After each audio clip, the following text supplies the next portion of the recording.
fiombonana miasa fotoana manokana hanovozanao hery sy torohevitra isan-karazany eto amin'ny radio antson'ny filazantsara arahinao manomboka ny 1 hatramin'ny 20 martsa 2024 fiombonana miasa arahinao isan'andro amin'ny 20 ora atoandro ary famerenana amin'ny 7 ora alina. Faly miarabantsika natratra izao fotoana androany izao andro faefatra tokoa moa tsika izao dia tonga amin'ny izao andro fiaraha-mivavaka izao. Andriamanitra ny lohomba sy hitahy ny tanora jiaby ny fiangonana izay miaino sy manatrika mijery izao fampianarana izao. Lohateny lehibe manokana no jerentsika dia tsy inona izany fa ny sekoly sabata miasa. Ahoana moa zany sekoly sabata miasa izany? Alohan'ny andinintsika izany dia manasantsika tsirairay avy hiondrika hivavaka. Andriamanitra rainay masina ny an-danitra manao rery tokoa ny saotra sy ny aja ny voninahitra taloha ankehitriny ary mandrakizay. Andriamanitra mendrika ianao ny fiderana ka mideranao izahay, mankasitraka anao izahay satria ianao no nahatoy izao anay ka nafahanay indray mifankahery eto androany. Andriamanitra mangataka anao mba hamela ny helokay, hamafa ny fahadisoanay ka hanome pejy vaovao amin'ny boky ny fiainanao indray. Ray masonao hianatra ny teninao izahay. Tengeriny teny izay anaranay mba hitoetra amponay tsirairay avy ka kame lesona amin'ny androm-piainanay. Izany ny vavaka tononona sy angatahana amin'ny anaran'i Jesosy. Amen. Ny tokoselin'ny fototra izay ho jerentsika androany dia ao amin'ny asan'ny apôstôly toko fa 2:1-7 ka hatramin'ny 2:7. Izao ny vaky ny teny. Ary zay rehetra nanjay tsara ny teny dia natao batisa. Ary tokony ho 3,000 nanampy ho isa tamin'izany andro izany. Ary izy ireo naharitra tamin'ny fampianaran'ny apôstôly sy ny fiombonana ary ny famankenana ny mofo ary ny fivavahana.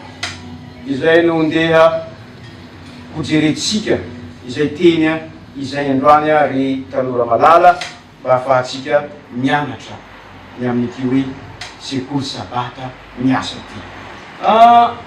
Ary ny voalaza teo dia ny sekoly sabata dia ain'ny fiangonana. Zany hoe fony fiangonana misy zany ny sekoly sabata. Ka noho izany dia haintsika fa handinga ny sekoly sabata, handinga ny fiangonana raha sekoly sabata no natao atsirambina. Andehantsika anaraka an'ity tantara anankiray ity. Tantara anankiray izay tantara mampihetsi-po tokoa izay tantaraiko aminareo androany. Tsy niditra fiangonana ndritra ny 20 taona i Kristianina. Nisosa moramora teny ny fiainany, nandeha ny fiainany. Lehibe izy dia niteraka ary niteraka zanaka ity ramatoa ity. Hainy nefa ny vesatry ny fiainany satria raha sarotra mitezany zaza. Indray andro dia tsaroany. Fony izy mbola 1,10 taona dia tsaroany hoe renibeko zay nitondra za tany amin'ny fiangonana adventista mitandra ny andro fahafito. Dia nitondra tany amin'ny sekoly sabata. Ka rehefa vita iny dia nanapa-kevitra izy fa andeha hiverina indray any amin'ny sekoly sabata. Tsaroany ireo tantara baiboly nianarany tamin'ny ramosay mpampianatra azy. Tsaroany koa ny tiavany nankany amin'ny sekoly sabata. Tsaroany madame Kristianina zany rehetra zany. Ary efa tsaroany dia arakaraka ny eritreretany, nieritreritra izy, nieritreritra hoe ahoana marina ty sekoly sabata ity. Tsaroany fahakeliny. Lava zany raika 20 taona zany. Fony izy mbola 1,10 taona no nandeha dia tsaroany. ary ndray andro dia nanapa-kevitra izy ozy fa dia mosy fiangonana zaho izy elasy izy a andeha namonso fiangonana akory agagany kristiainy fa hoe rehefa nahita fa ray mpampianatra azy tany amin'ny sekoly sabata folo izy raiky amby folo taona iny a ino no nitsena azy sady faly lay mpampianatra ary miarahaba azy faly koa i kristiainy miarahaba azy ary dia nanontany azy ny zava-misy teo amin'ny fiainana nangataky izy mba hoe hianatra baiboly impony ndray za ozy hianatra baiboly mba hitako valiny marina amin'ny fanontaniana amin'ny fiainana misy azo dia hianatra baiboly ramatoa tsaroany ny sekoly sabata fony izy mbola kely sy ny verenany tao amin'ny fiangonana indray taty aoriana dia navitany fianarana baiboly dia natao batisa kristiaina sarotra ny fiainana tsy misy an'Andriamanitra hoy ity ramatoa ity ary nanolo tena tanteraky izy hiaraka amin'Andriamanitra no ninona zany izy nareo no ny hery sekoly sabata fony mbola kely fony mbola vao tanora vao zaza misy heriny manokana ny sekoly sabata ka izay no mahatonga atsika metraka amin'ny fanontaniana hoe ahoana marina ny amin'ity sekoly sabata ity ahoana marina ny amin'ity sekoly sabata ity a inona ny mahatsara ny sekoly sabata ary hodiretsika koa hoe inona marina mantanjony sekoly sabata eny avy andehitsika hijery ny sekoly sabata somary ampitahakely atsika hoe sekoly sabata sy ny fampivavahana ao am-piangonana ny sekoly sabata dia mba leva tsaratsara kely inge hoe fiangonana adventiste mitandrany andro fafito tsy manana zany sekoly sabata raha mba leva tsaratsara kely mba manana koreky zany fiangonana adventiste mitandrany andro fafito tsy manana izany sekoly sabata izany Dia farafara pare mba leva tsaratsara kely hoe zany hoe fiangonana adventiste tsy manana izany sekoly sabata izany mandeha am-piangonana ohatra n'olo anankiray rehefa tonga am-piangonana izy mandeha mamonjy fanompom-pivavahana mahazo nareo an-tsaina moa fa amin'ny fanompom-pivavahana dia ny pastora ny loholona ny mpitarika ery aloha no jerena dia mitodika any foana dia eo miandry miteny avy amin'ny pasteur sy ny loholona zay mampianatra ery aloha hafahafa zany vita zay a dia mandeha mody zay no zava-misy amin'ny fanompom-pivavahana ny any sekoly sabata indray mba azonareo an-tsaina fa ny sekoly sabata dia afaka maninona ny tsirairay avy afaka mifampijery afaka mifanakalo hevitra ao amin'ny sekoly sabata ary dia hita ny olona anankiray amin'ny sekoly sabata satria mifanakalo hevitra mifampiaino mifampiresaka amin'izany sekoly sabata izany mandeha am-piangonana ohatra ny olona anankiray izay mamonjy culte fotsiny ny ataony dia tsy fantany hoe azovy avy ny miresaka amiko reto vita ny culte fandretanana dia lasa moky tsy zay nefa ny an-sekoly sabata fa ny an-sekoly sabata dia afaka mifampiresaka re anao hita anao ao amin'ny fiangonana ary afaka mifanakalo hevitra ny fiangonana tsaroany ianao zany hoe ny sekoly sabata zany dia mikolokolo ny fifandraisana manokana amin'ny namana sy ny fifandraisana amin'ny taranaka samihafa zay ny mahatsara ny sekoly sabata raha toa ka fiangonana mamesehatra isian'ny fifaneraserana sosialy aloha aorian'ny fanompom-pivavahana ny sekoly sabata kosa dia matetika afaka mifampiresaka ny tsirairay avy ao amin'ny sekoly sabata zay ny mahatsara ny sekoly sabata ny sekoly sabata dia manome lanja ambony indrindra ny tsirairay satria afaka fampiresaka ianao, afaka mifankahita ianao, afaka mifampitaiza ianao, afaka mifamangy ianao amin'ny sekoly sabata. Volavolaina mba hanatratrarana vahoaka maro ny fanikompovavahanao am-piangonana. Fa ny sekoly sabata kosa volavolaina mba ho vondrona kely mitory ny afatry ny fiangonana ny sekoly sabata. Zay ny mahatsara ity sekoly sabata ty. Raha fitiny izy teo ny mahatsara sekoly sabata dia re ianao ao sekoly sabata, fantatra ianao, tsarona ianao ary mikolokolo ny fandraisana manokana izany sekoly sabata izany. Ary atolotra atsika koa izany mahatsara ity sekoly sabata ity. Andao indray ary ho jerentsika inona marina moa tanjon'ity sekoly sabata zay lazaina fa hoe folo fiangonana ity. Inona ny tanjon'izany sekoly sabata izany?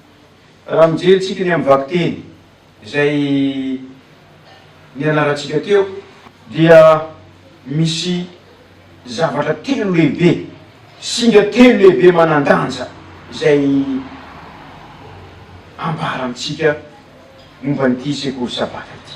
Andenge ho vakitsika ny asan'ny apôstôly. Andenge jerentsika eo amin'ny asan'ny apôstôly toko fa 2:1-20 sy 2:20 izay fototry ny resaka atsika androany. Zao ny vaky ny teny. Ary zay nandray tsara ny teny izy dia natao batisa. Ary tokony ho 3,000 ny olona nanampy ho isan'izany tamin'ny androzany. Ary izy ireo naharitra tamin'ny fampianaran'ny apôstôly sy ny fiombonana ary ny famokenan'ny mofo ary ny fivavahana. Izay voalaza amin'io andininy io. Misy singa telo iaho teo zay tsara ho mariatsika dia ny hoe iraka ny voalohany, faharoa dia ny fampianarana ary ny fiombonana. Andao ho jerentsika tsirairay ireo rehetra ireo. Ny sekoly sabata dia hanambatra ireo singa fototra mandrafitra ny fiangonana voalohany. Ka fiangonana voalohany dia misy an'izay singa fototra zay, izy ny mandrafitra azy sekoly sabata. Dia tsy inona zany fa iraka, fampianarana ary fiombonana. Matanjaka amin'ireo lafiny telo ireo ny sekoly sabata mavitrika sy velona. Andao zay rehefatsika ary voalohany hoe iraka. Isika dia ny ran'Andriamanitra. Tamin'ny apôstôly fahiny dia nofanin Jesosy ireo apôstôly 12 lahy. Ary rehefa nofanin Jesosy ireo apôstôly 12 lahy dia lasa miakatra Jesosy dia napetraka tamin'ny iraka dia mpanaovina azy dia hoe mitory ny filazantsara amin'ny firenena rehetra. Dia nanao an'izany izy dia firy tsika teo no atao batisa? 3,000. 3,000 be zao no atao batisa. Nahazo inona ny mpianatra avy eo? Ny apôstôly nahazo mpianatra. Ny iraka zany dia maniraka ny mpianatra mba hitory hanely ny afatra ho an'ny tsirairay. Ny mpino tsirairay dia mpianatra mavitrika sady mpanao mpianatra. Averiko izy teo ny mpino tsirairay dia sady mpianatra mavitrika no sady manao mpianatra. Izaho, ianao, isika tanora dia iraka mpianatra mavitrika. Ary zay ny tanjon'ny apôstôly manao mpianatra ihany koa. Ny mambra ny fiangonana hafa rehetra no mandeha mitory amin'ny toerana rehetra. Dia apôstôly ireo tsy nandeha, efa nampianatra izy, efa nahazo an'ireo mpianatra ireo izy dia naniraka amizay, ary ny mambra tsirairay avy no nandeha nitory. Nanely ny filazantsara tany amin'ny fiangonana tsirairay avy. Zay no zava-misy. Raha lasa nabavy, ny tanora malala, manana iraka manokana isika dia tahaka nataon'ny apôstôly fahiny amin'ny sekoly sabata. ny sekoly sabata izay ianaratsika mianatra sika ao mandala sika ao dia irana kosa isika avy eo manatahiraka izay iraka ny fitorinany filazantsara izay. Ny faharoa dia ny hoe fampianarana. Ny fampianarana no mamatra ny fiangonana voalohany. Jereo ny amafisan'ny andinitsika fototra izay ny voalaza teo. Naharitra tamin'ny fampianaran'ny apôstôly. Le olona voataona tamin'ny batisa zany dia mbola naharitra tamin'ny fampianaran'ny apôstôly. Nampianarany ny apôstôly, nianatra. Ny fampianaran'ny apôstôly dia mandrafitra ny fampianarana azo avy amin'ny Kristy. Izay koa zany mitakiana amin'ny tanora amin'ny apôstôly zao.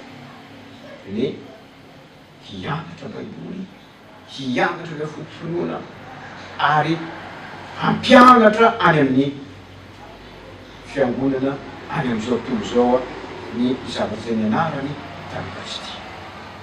Mampalahelo nefa amin'izao andro misy atsika izao.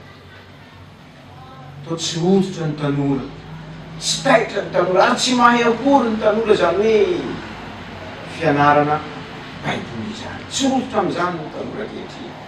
Fa naninona loatra izy ity. Nefa dia izay ny tanjona ao amin'ny sekoly sabata. Ary vitsy ny mamonjy ny sekoly sabata amin'izao fotoana izao. Mindrahana isika hanao mpianatra, hampianatra ireo namatsika manerana an'izao tontolo izao. Mijerentsika ny singa fahatelo dia ny fiombonana. Tamin'ny apôstôly zany dia nanao izy ny ombonany, ny ombona izy ireo tao amin'ny sekoly sabata. Mahafinaritra zany sekoly sabata mirahina, sekoly sabata miaraka, sekoly sabata mifanohana. Izany zay toa fazara tsy hita ankehitriny.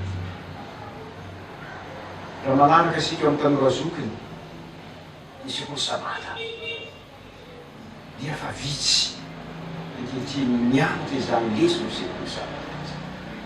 Mianatra ny tenin'Andriamanitra. Ao amin'ny raha mijerytsika ao amin'ny Matio, mijerytsika amin'ny Jaona toko fa 5:7-8 manao hoe dinihinareo ny soratra masina satria ataonareo aminy fa aonana nareo fiainana ary ireny no manambara. Asaina manino atsika? Mandinika ny soratra masina. Raha tia fantatra an' Jesosy, momba an' Jesosy dia mandinika izany soratra masina izany. Dinihina. Hoy ateo hoe niombonandreo fisy fiombonana atao zany hoe nisy fiarahana matevina tamin'ireo mpianatra, tamin'ireo mpianatry ny apôstôly, tena tonga azy ireo miara-miasa manomboka an'Andriamanitra. Nasantsika fiangonana mba hahavitra amin'izany hianatra hamonjy zany sekoly sabata izany. Hitatsika teo ny olana amin'ny fiangonana misy atsika. Ry tanora malala, ry fiangonana, ndao isika hiverina amin'ilay fampianarana ny apôstôly, hianatra, handinika, ary tsy hanao tsy rambona ty sekoly sabata ty. Hianatra ireo fototronoantsika, mampalahelo nefa fototronoana tsy anana. Mampalahelo ihany koa ny zava-misy manjary maninona ny sekoly sabata mandringa, tsy henontsony. Zany hoe kilasy anankiray mba hoe 100 manomboka any amin'ny kely indrindra, mandeha amin'ny tanora, mandeha amin'ny tanora azoko, mandeha amin'ny lehibe. Kilasy anabavy. Tsy zay ny takiany Jesosy amintsika. Tsy afaka ampianatra isika raha tsy mianatra ary mandala miaraka ao amin'ny kilasy sekoly sabata. Dia manentana antsika tsirairay avy. Mampirisika antsika tanora mba hazoto mianatra, mba hialana amin'ilay hoe tahany mianatra lesona isan'andro firy 5-3 isan-jato, 20 isan-jato. Satria maninona tsy mianatra ny tenin'Andriamanitra, ary tsy mazoto amin'izany isika. amin'izao fotoana.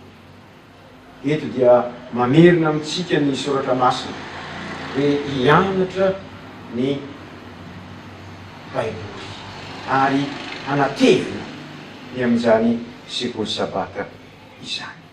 Nahatra ny fiombolan'izy ireo ny lamina ny taom-piangonana eny rehefa manao sekoly sabata dia manatrika ny 13e ohatra dia fety be mafinahitra ifananana ny tsy anjery ary zay ny takina amintsika, takina amin'ny tanora, takina amiko, takina aminao koa izany rehetra izany. Ry tanora malala,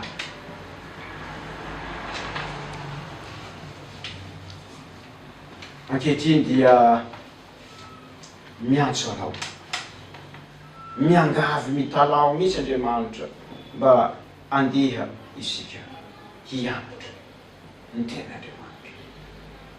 Tsarovy nefa ny fanafaminanina hoe ny olona tsy tia ny ten'Andriamanitra dia ampanahirana azy ny hianatra any an-danitra. Tsarovy fa manana iraka lehibe isika, manana asa manokana isika. Andeha isika hivavaka ny amin'izay ten'Andriamanitra izay nolazaina teo zay. Mino sy manantena Andriamanitra Jesosy androany fa isika tsiraray avy eo dia vonona hiaraka amin'Andriamanitra isanandro ary tsy anao antsirambina ny ten'Andriamanitra sy ny fanompoana izay ataotsika. Dia isika hivavaka.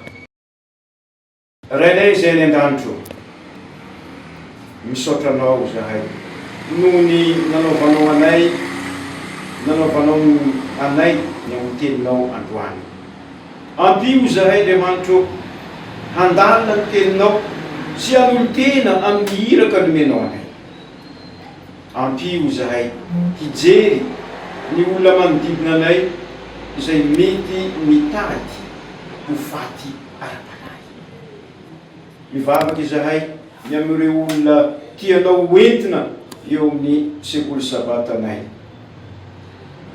Ampio izahay ho vonona handray azy. Ampio ny sekoly sabata anay ho tena toerana fanovozana fiainana sy hitaomana olona ara-panahy manokana aminy. Ampio ny tsirairay avy aminay handray andraikitra amin'ny fahasalamanay ara-panahy manokana sy amin'ny olona manodidina. Andriamanitro, mila fanampiana aminao izahay. Tario lalana amin'ny alalan'ny fananao masina izahay tanora, satria fantatray fa izahay tokoa no tobiny ain'ity fiangonana ity dia ny tanora izany. Nanendry anay ianao ary nanome iraka ho anay tanora. Ampio ny tanora vonjeo izahay. Zany no vavaka tonominay sy angatanay amin'ny anaran'i Jesosy. Amen.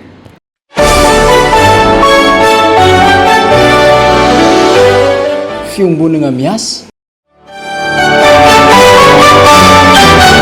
fotoana manokana hanovozanao hery sy torohevitra isan-karazany eto amin'ny radio antony filazantsara. Arahinao manomboka ny 1 hatramin'ny 20 Martsa 2024. Fiombonana miasa arahinao isanandro amin'ny 20 ora atoandro ary famerenana amin'ny 8 alina.